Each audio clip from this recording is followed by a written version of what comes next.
Berita utama kembali hadir untuk Anda, Saudara, dan kami sudah menyiapkan 5 berita pilihan untuk Anda. Kita ke informasi yang pertama, Saudara. Demi membayar utang dan ingin membeli ponsel, seorang cucu tega merampok neneknya dan melakukan penganiayaan. Korban pun mengalami luka serius di bagian kepala.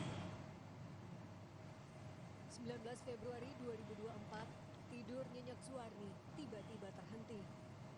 Sebatang besi dipukulkan ke kepalanya berkali-kali. Zuarni, nenek berusia 73 tahun ini pun mengerang kesakitan.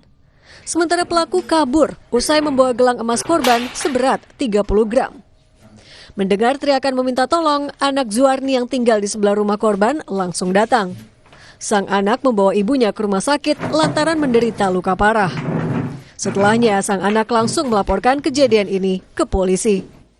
Namun betapa terkejutnya keluarga Zuarni saat mengetahui fakta bahwa pelaku penyerangan sang nenek adalah cucunya sendiri yang bernama Alvina Radipta, berusia 21 tahun. Motif dari pelaku melakukan aksinya ini adalah untuk membayar hutang dan kehidupan yang hedon.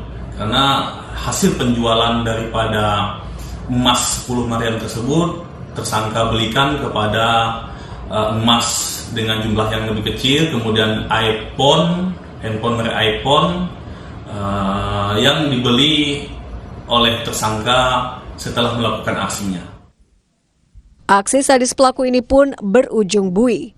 Alfi dijerat pasal 365 KUHP dan terancam hukuman 9 tahun penjara. Citra Indriani, Kompas TV, Indragiri Hulu, Riau.